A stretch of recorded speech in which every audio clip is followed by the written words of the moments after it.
Hi, today we are going to be digging down into the studio recording of Don't Look Back in Anger by Oasis in an attempt to establish just how Noel and the band achieved such an incredible sound.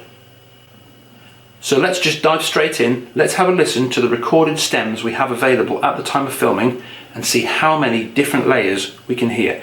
And just for the hell of it, let's do our best to also determine exactly who played what. So let's start off with the most obvious things. On the drums we have Alan White.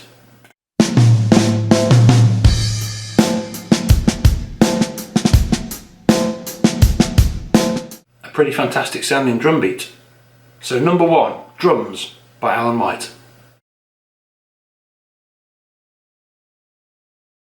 Staying with percussion now, we move on to the tambourine track. The tambourine kicks in at the first chorus. Let's have a listen.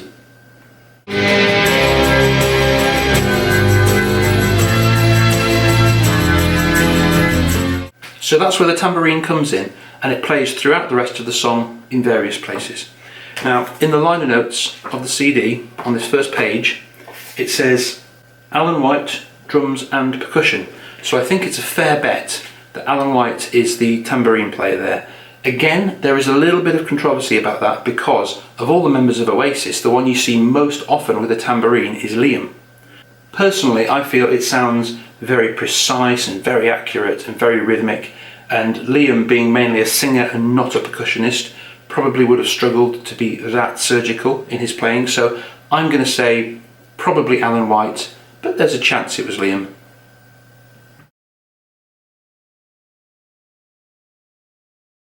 Continuing with the percussion section, we now come to hand claps. You can hear hand claps very prominently in Noel Gallagher's second solo of the song.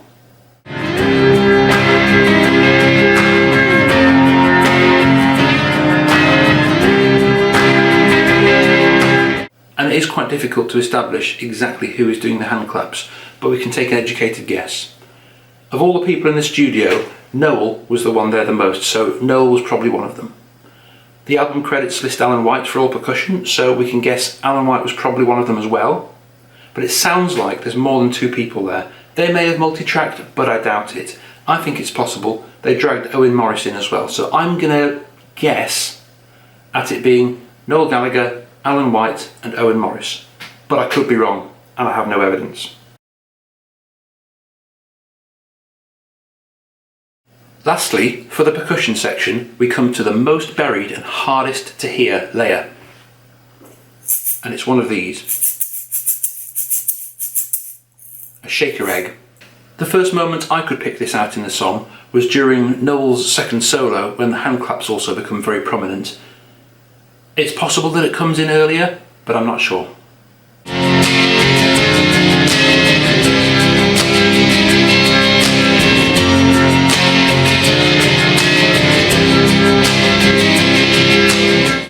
I think for the shaker egg, it's just a given that that was Alan White. He's listed in the credits as playing the percussion. He's the only one listed as playing the percussion.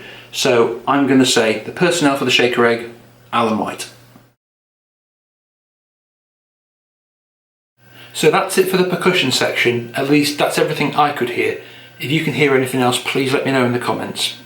And we move on now to the controversial topic of the bass track. Who played bass on Don't Look Back in Anger? Here's the bass track.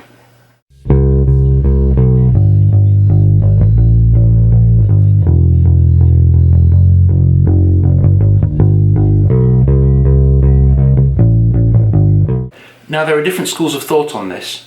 A lot of people believe that Noel Gallagher went in secretly and replaced a lot of Guigsy's bass lines on Morning Glory and Definitely Maybe. However, if we look on oasisrecordinginfo.co.uk, there is an interview with Owen Morris called How I Mastered Morning Glory. And on that, he's asked this question. There was a fan rumour that on the first two albums, Noel re-recorded some of Bonehead and Guigsy's guitar parts. Can you say if that was the case on Morning Glory, or is it unfounded?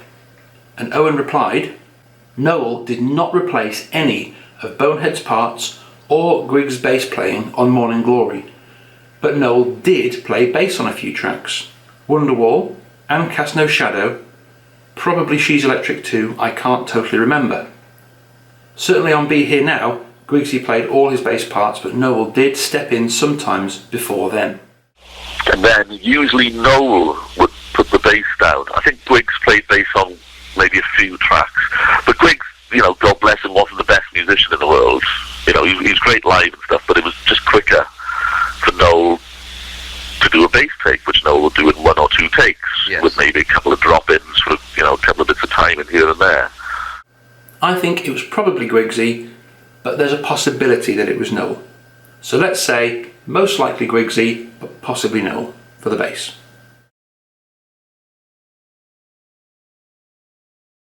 So now let's move on to the guitars. First up we have acoustic rhythm guitar.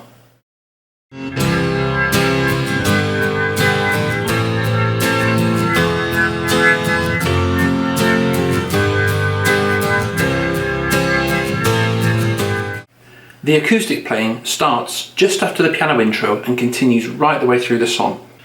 There are several reasons I think the acoustic track is probably Bonehead.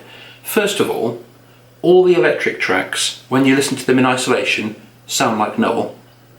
In the interview with Owen Morris that I've already referenced, Morris specifically said that Noel did not replace any of Bonehead's tracks.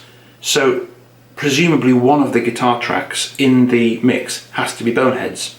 Although it is possible that Bonehead recorded his parts and they were just buried in the mix. And secondly, if you listen to Oasis performing Whatever on Jules Holland, you can hear Bonehead's acoustic rhythm playing very clearly.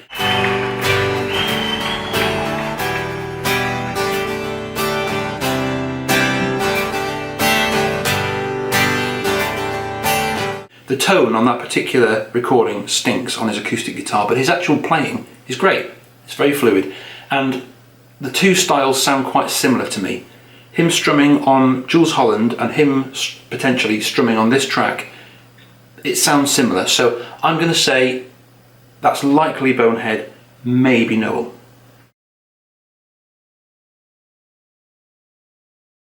So now we move on to a nice easy one, the electric distorted rhythm guitar track.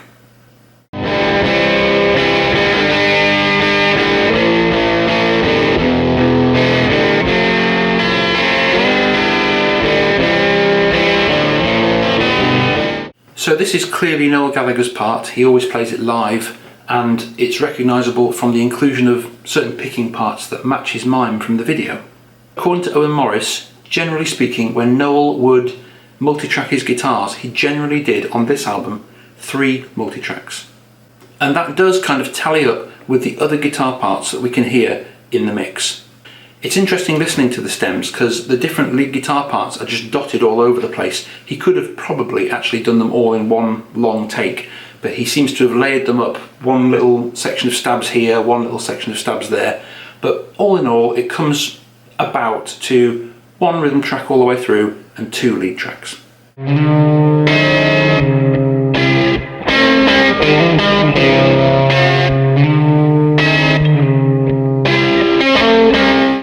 And we know that all the lead guitar parts were Noel because he's the only one listed in the credits as a lead guitarist.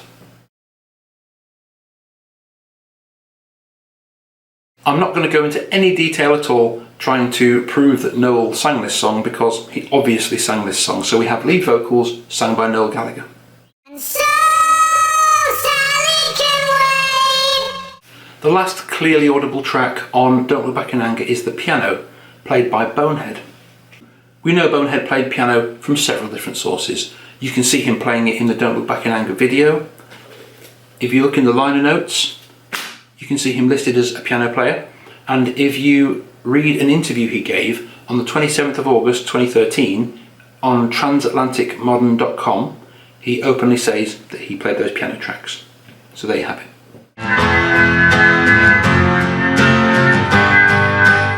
Last of all, we are going to move into the murkier waters of some of the instruments that are buried deep in the mix that you might never actually hear if you listen to the fully mixed song. After Noel Gallagher's solo, where the whole band pauses for Alan White's massive drum roll, after that, there is a large section of backing vocals that comes in, singing the chorus in unison with Noel.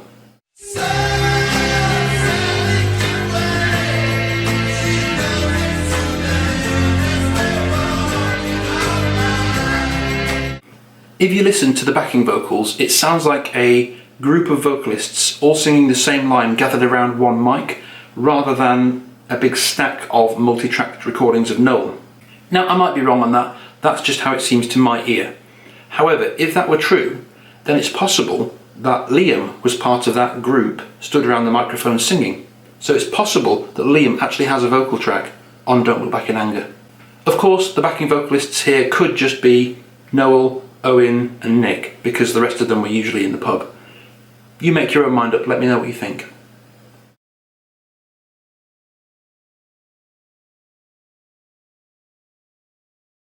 Next we have an instrument that not a lot of people have ever heard on this track, which is the Hammond organ, and this was played by Bonehead.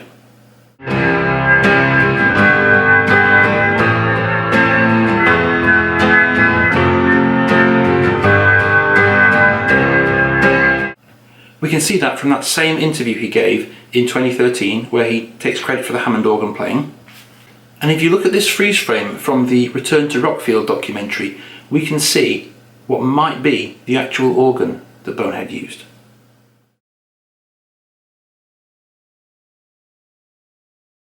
Next we have an EBow track. The EBow comes in at the first bridge and plays right the way through to the very end of the song. This is played by Noel, and we know that because, once again, it tells us in the album credits.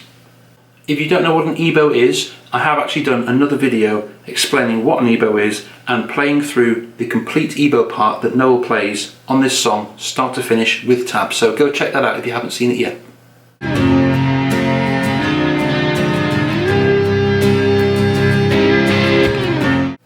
Noel also adds a second EBow part that only comes in over the outro, where he's singing that little falsetto part.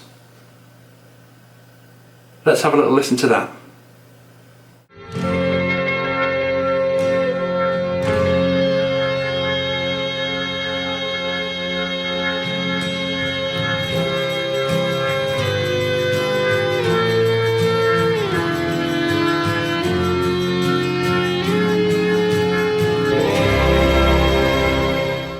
Next we have the strings, which were actually, technically, performed by Owen Morris. In various interviews and in episode 57 of the Oasis podcast, he talks about the process of him putting down these strings. He used Kurzweil strings on a program called Cubase, and so they were effectively programmed by him and left on the track by Noel. So on Morning Glory, I had no Kurzweil around. And I was always running my computer, everything was to click, so it was always to my computer. And there are more strings on some things, and there are no strings on some things. On Morning Glory, it was just me playing stuff.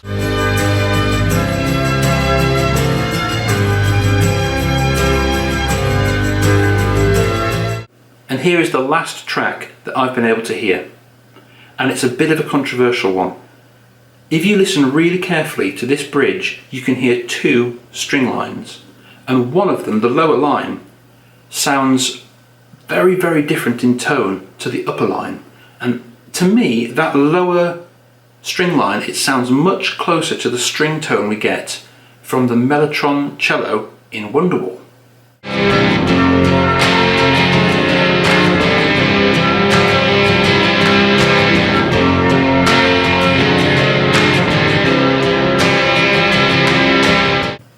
Also, if we refer once again to the credits, we can see that Noel and Bonehead played the Mellotron.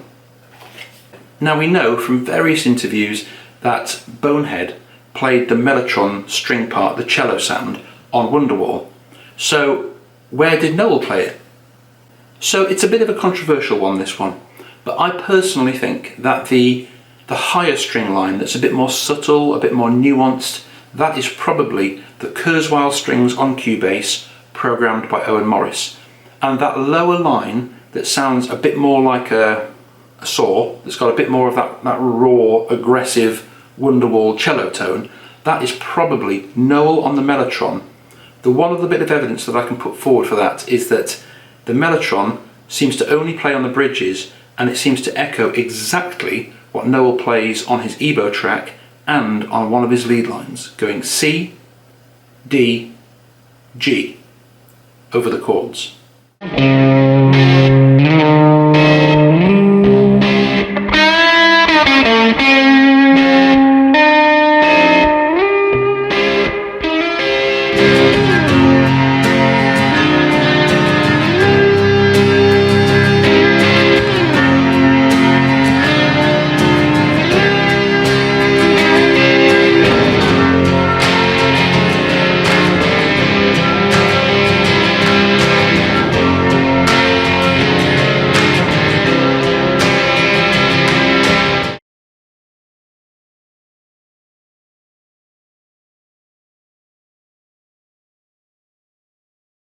So that's pretty much it. That's everything that I can hear in the mix. That's 17 different tracks. Altogether, I can hear drums, tambourine, hand claps, shaker egg, bass guitar, acoustic rhythm guitar, electric rhythm guitar, electric stabs and root notes, electric lead guitar, lead vocals, piano, backing vocals, Hammond organ, EBow lead, a second EBow lead, Kurzweil strings on Cubase, and, I think, a mellotron.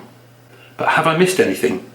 If you can hear something that I've missed out, please let me know in the comments. And I'm only going to say 17 tracks for now, because the day may come when more stems are released and we can actually hear a lot more of what's actually going on below the surface. Thanks so much for watching, and I'll see you next time.